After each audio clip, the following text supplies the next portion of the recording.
इन दिनों मुल्क के सियासी उफक पर 3 मुलाकातों का बहुत चर्चा है। ये मुलाकातें इस हवाले से भी अहम समझी जा रही है कि इन मुलाकातों के बाद पैदा होने वाली सूरत हाल पाकिस्तान के मुस्तकबिल के सियासी मंजरनामे को वाजे करेगी। सबसे अहम समझी जाने वाली मुलाकात अब से कुछ देर पहले लंदन के एवनफील्ड अपार्टमेंट्स में शुरू हुई है। ये मुलाकात इसलिए भी अहम है कि इस मीटिंग में शामिल होने के लिए साबिक वजीर आजम शहबाज शरीफ वतन वापस पहुंचने के एक दिन बाद ही आनन फानन लंदन वापस रवाना हुए, जबकि मरियम नवाज, जिनकी रवानगी पहले ही किसी जाती काम के लिए शेड्यूल थी, उन्होंने भी जाती मसरूफियत को वाला ताक रखते हुए लंदन पहुंचने में आफियत जानी। अब इस मुलाकात में वो भी शरीक हैं। इस मुलाकात से पहले बहुत सी अफवाहें ज़ेरे गर्दिश थी कि मुबैना तौर पर इस्टेब्लिशमेंट को नवाज शरीफ का 2 रोज पहले किया गया खिताब और इसमें बनाया जाने वाला बयानिया पसंद नहीं आया, इसलिए शहबाज शरीफ से किसी अहम शख्सियत ने मुलाकात की और मुलाकात गुजरांवाला में हुई। अहम पैगाम पहुंचाने के लिए शहबाज शरीफ फौरन लंदन रवाना हुए। यह भी बताया जा रहा था कि नवाज शरीफ की जानिब से बनाए गए बयानिए और इसके बाद के रद्दअमल ने वापसी मशकूक बना दी है। लेकिन आज मुलाकात से कबल शहबाज शरीफ और मरियम नवाज की मीडिया से गैर रस्मी गुफ्तगू हुई और इन अफवाहों को भी किसी हद तक ब्रेक लगी है। शहबाज शरीफ ने गुफ्तगू करते हुए गुजरांवाला में होने वाली मुलाकात की तो तरदीद की है कि कोई ऐसी मुलाकात नहीं हुई, और फिर नवाज शरीफ की वतन वापसी का जो स्केड्यूल है वो कहते हैं उसमें भी कोई अभी रद्दोबदल नहीं हुआ। शहबाज साहब क्या कह रहे हैं, जरा उसकी एक झलक आपके सामने रखता है। नवाज साहब ने मुझे हुक्म दिया कि तुम लंदन आ जाओ जी, तो मैं चला आया। गुजरांवाला की मुलाकात के बड़े चर्चे हैं सर। वो कहते हैं मैं तो गुजरांवाला गया ही नहीं। अब ये मुलाकात उनके मुताबिक गुजरांवाला में नहीं हुई, यानी पाकिस्तान में कोई अहम मुलाकात नहीं हुई, वो किसी अस्करी या गैर अस्करी हल्के से हो, शख्सियत से हो। अब क्या मुलाकात लंदन में होने जा रही है? क्या शहबाज साहब कोई अहम मुलाकात करने के लिए लंदन पहुंचे हैं? वो मुलाकात नवाज शरीफ से हटकर भी हो सकती है।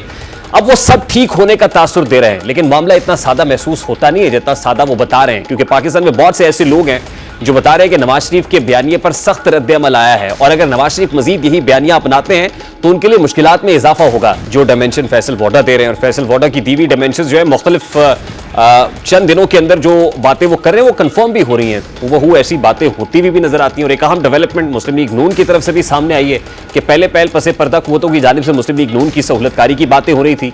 तहरीक इंसाफ बार बार इसका इल्ज़ाम इस वक्त के मुक़्तदर हलकों पर लगा रही थी कि खुद मुस्लिम लीग नून के सीनियर रहनुमा और साबिक वज़ीर दाखिला राना सनाउल्लाह उनकी सहूलतकारी का एतराफ़ किया और बताया कि कैसे चेयरमैन तहरीक इंसाफ से जान छुड़ाने के लिए उन्होंने एक्सटेंशन में रोल अदा किया, जिसके बदले उनके लिए आसानियां पैदा हुई। अब रीसेंट मुलाकात तो वो है जो एवनफील्ड अपार्टमेंट्स में हो रही है। इससे पहले जो 2 इंपॉर्टेंट मुलाकातें हुई हैं वो मुलाकात एक तहरीक इंसाफ के वफ्द की मोहम्मद अली दुरानी से हुई है और मोहम्मद अली दुरानी की प्रेसिडेंट ऑफ द कंट्री से आरिफ अलवी साहब से मुलाकात हुई है।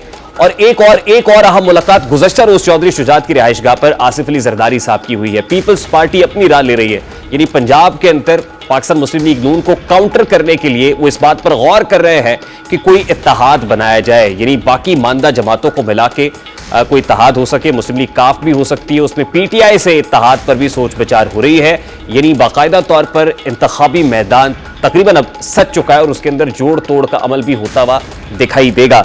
मुलाकात जो एवनफील्ड अपार्टमेंट्स में हो रही है ये कितनी अहम है और इसके क्या दूर असरात मुरतब होंगे? खान साहिबा लंदन से में ज्वाइन करेगी, उनसे भी वहां की पल्स लेंगे कि इस वक्त वहां क्या हो रहा है, कौन कौन मुलाकात में शरीक है, एजेंडा क्या है। लेकिन उससे पहले काफी तज्जियाकार सलीम बुखारी साहब स्टूडियोज में हमारे पास मौजूद हैं। अस्सलाम वालेकुम बुखारी साहब, बहुत बहुत शुक्रिया आपके वक्त के लिए। बुखारी साहब, एवनफील्ड अपार्टमेंट्स में जो आनन फानन मुलाकात हो रही है, बड़ी बर्क रफ्तारी से शहबाज साहब भी और उनकी भतीजी भी वहां पर पहुंचे हैं, इन मुलाकातों का एजेंडा क्या हो सकता है? शहबाज साहब एक चीज को तो रद्द कर रहे हैं कि गुजरांवाला में कोई मुलाकात नहीं हुई और ना ही कोई अहम पैगाम लेके वो लंदन पहुंचे हैं, क्या ऐसा ही है?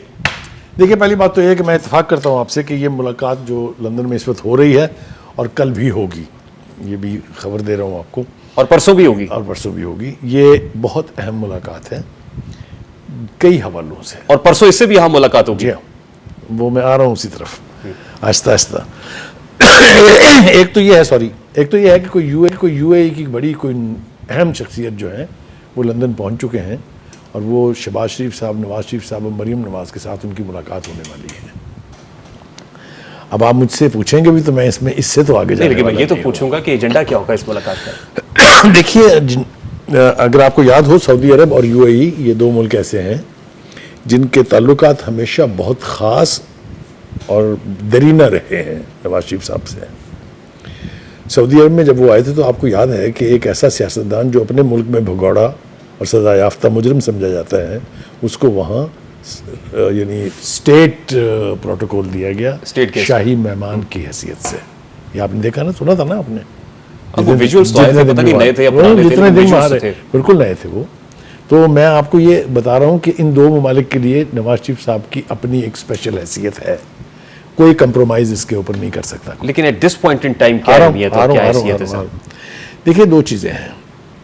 एक तो ये कि ये दोनों ममालिक जो हैं, ये नवाज शरीफ की रिसरेक्शन के और उनकी जमात के दोबारा इक़्तिदार में आने के हामी हैं। लेट मी से दैट, जिम्मेदारी से कह रहा हूँ मैं ये। मुदाखलत कर रहे हैं, मुदाखलत नहीं है, प्रेशर डाल रहे हैं। गुडविल है, आप इसको प्रेशर कह लें, आप जो भी मर्जी कह लें। नहीं, लेकिन मेरे ख्याल से हम अगर शुरू से करें गुफ्तगू नहीं का भाई साहब, आगाज़, ये फैसला तो अवाम ने करना है ना, मैं आ रहा हूँ उसी कि तरफ आ रहा हूँ, हुक्मरान कौन होगा, उसी प्राइम मिनिस्टर कौन उसी होगा। तरफ आ रहा हूँ, उसी ये तरफ आ रहा UAE का हूँ। भाई बाबा या मेहरबान गल्फ का दोस्त, शेख तो नहीं करेगा। मेहरबान दोस्त हो सकते हैं, उनकी गुडविल हो सकती है, लेकिन मेरे ख्याल से यहाँ से नवाज शरीफ की अचानक वापसी से बात शुरू करें तो फिर आपको मैं समझा पाऊंगा। जी, देखिए, ये कहना कि मेरी मुलाकात गुजरांवाला में किसी से नहीं हुई है, इसका ये मतलब हरगिज़ नहीं है कि आप किसी का पैगाम लेके नहीं जा रहे हैं। अच्छा, यकीनी तौर पे पैगाम है, और पैगाम बिल्कुल जिस तरह से समझा जा रहा है उसी तरह से है कि नवाज शरीफ साहब जो हैं वो अपने बयानिए के लिए आज से नहीं हमेशा से जाने जाते हैं।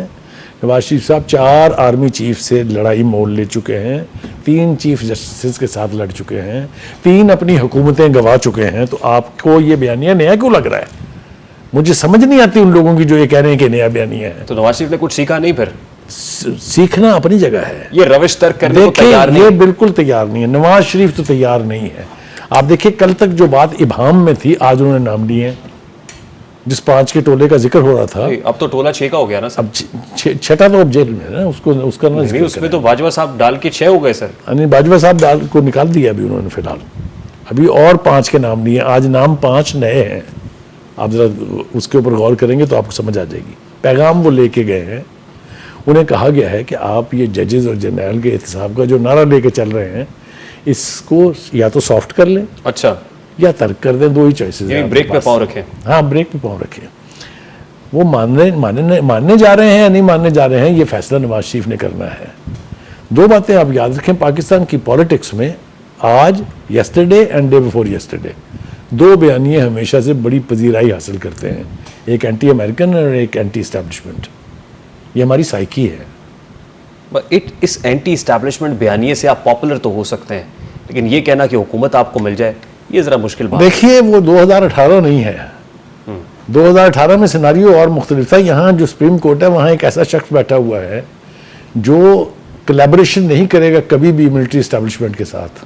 लेकिन वो ये भी नहीं करेगा कि नवाज शरीफ साहब आए तो उनको राइवेंट जाती, मगर वो ये भी नहीं करेगा कि अगर लोग वोट दे दें तो उसको वजीर आजम न बनने दे या उसको निकाल दे। नहीं, लेकिन उससे पहले तो बहुत सारी चीज़ों का तय होना बाकी है ना सर। करेक्ट। ट्रकों के हिसाब से वो कहते हैं जज बशीर साहब कि एहतसाब, इस्लामाबाद की एहतसाब अदालत में रेफरेंसेस आना शुरू हो गए हैं। करेक्ट। अभी पहले वाला मामला क्लियर नहीं हुआ, अगला चल पड़ा है सर। देखिए, ये थ्रेट सिर्फ नवाज शरीफ को नहीं है, ये थ्रेट पीपल्स पार्टी को भी उसी तरह से है, ये थ्रेट तरीके इंसाफ को भी है। उसके इन सारे लोगों के केसेस हैं। ये आपको किसने कह दिया कि सिर्फ नून लीग के केसेस हैं?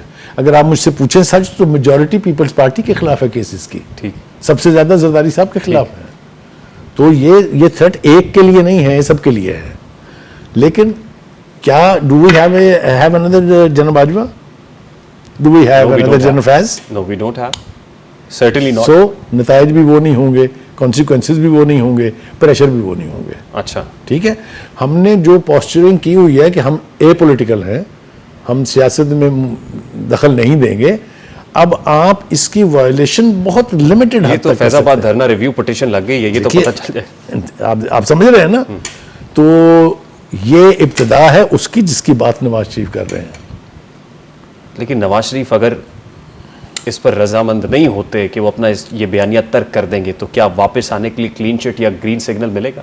देखिए, गुजारिश ये है कि अब उनके वापस आने में मिलिट्री एस्टेब्लिशमेंट हायल नहीं है, ठीक है, और अगर वो नहीं है तो फिर पीपल्स पार्टी ठीक कह रही है ना, मुखालिफ साहब की हवाओं का रुख इस वक्त नून लीग की तरफ है। देखिए, ये उनकी आप एजम्पशन भी कह सकते हैं। बिलावल भुट्टो जरदारी ने ये अलम उठाया है और बहुत काफ़ी देर हो गई है उनको। कभी वो लेवल प्लेइंग फील्ड की बात कर रहे हैं, कभी वो कह रहे हैं हम एक जमात से नाराज़ हैं। यकीनी तौर पर उनको ये गलतफहमी कह लीजिए या एहसास कह लीजिए, वो ये है कि एस्टेब्लिशमेंट इस वक्त is tilted towards Noon league. ये वो बस सिर्फ गाली के तौर पर नहीं कह रहे हैं, लेकिन बाकी हर तरह से वो कह रहे हैं। ये उनका इलेक्टोरल नैरेटिव भी है। वो last two very quick questions, उसके बाद सफीना मुझे बताया कि रेडी हैं। 21 अक्टूबर को मियां साहब वापस आ रहे हैं? अगर 21 अक्टूबर को नहीं आ रहे तो फिर कभी नहीं आएंगे। आना जरूरी है, आना पड़ेगा, मजबूरी है। एब्सोल्युटली। जनवरी के आखिरी हफ्ते में इंतखाबात हो रहे हैं? एब्सोल्युटली हो रहे हैं। एब्सोल्युटली।